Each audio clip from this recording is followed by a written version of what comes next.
ladies and gentlemen, and welcome to the Thrilling 32 Throwdown. Today we're talking about Flying Dinosaur at Universal Studios Japan, which is going up against Iron Rattler from Six Flags Fiesta, Texas. It's a snake and a dinosaur, two reptiles, if you will, Andy. Danny, dinosaurs evolved from birds. Yes.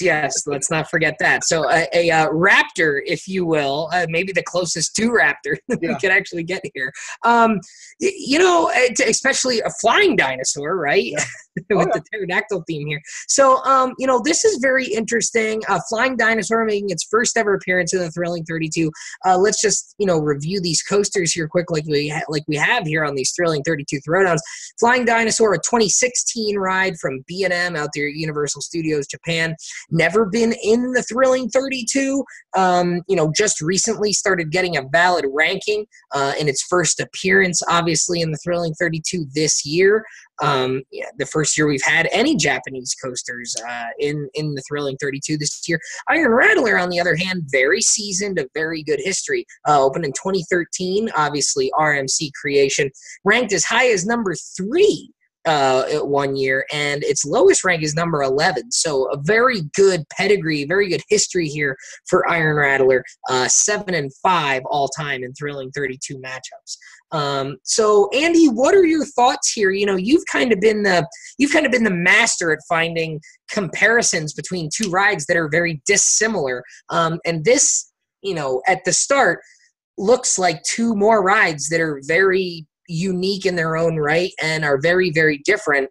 What are your thoughts here? Well, I'll tell you what, this is one that is very difficult for me because like I said, I've not been on Flying Dino that not a whole lot of enthusiasts have been.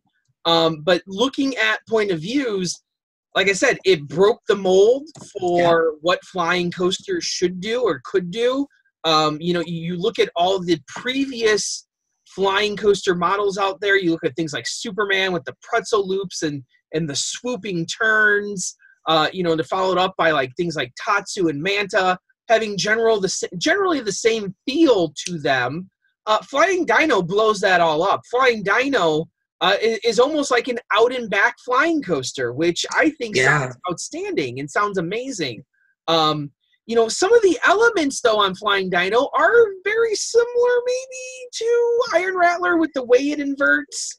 I'm going through some of the pictures here on RCDB, and there are some very similar maneuvers. It's got sort of this barrel roll and a half, if you will. It's got like an Immelman type thing. It does have what looks like an inline twist similar to what some of the others have. It does have some similar elements, but sort of in a different configuration, if you will.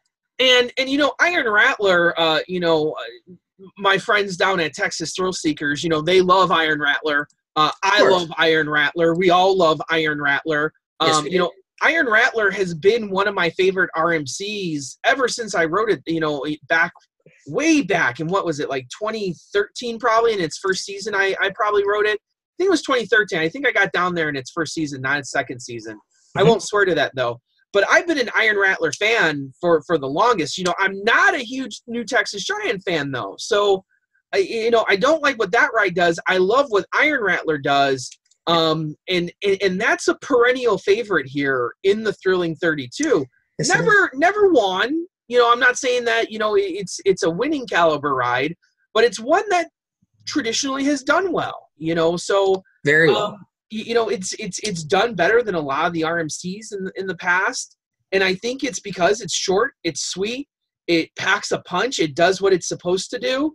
And that's what I really like about Iron Rattler and plus the scenery on it. How many times can we talk about, the canyon walls at Fiesta? How many times can we talk about that wonderful, dip through the canyon itself with the lights on? That stuff you can't beat. Those are extra elements there that add to the overall experience. So this one I'd probably have to give the edge to Iron Rattler just based on its history. Although Flying Dino is that wild card where we don't know anything about it. Yeah, that's very true. And Iron Rattler has the history, and Flying Dino has the I guess, some history of new rides being in the Thrilling 32, doing well historically speaking, and newer rides doing well historically. So we'll have to see. I mean, honestly, if I hadn't ridden either of them, right, and had them side by side, I'd personally probably pick to ride Flying Dino. It's like you said, it kind of broke the mold. I love the flying coasters, and it just seems a little bit more unique to me.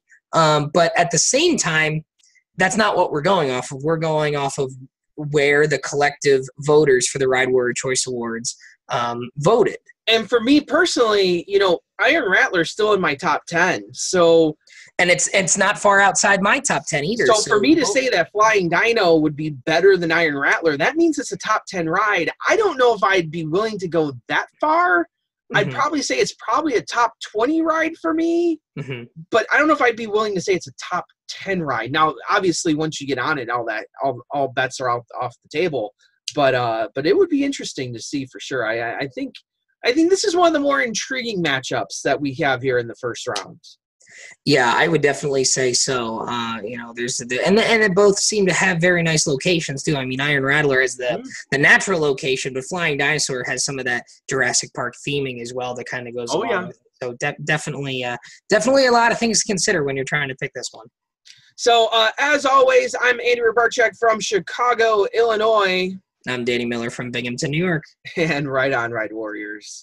Good luck, guys. Thanks. Texas Thrill Seekers, we're looking at you. Thanks for supporting the poll. Yes, thanks, guys.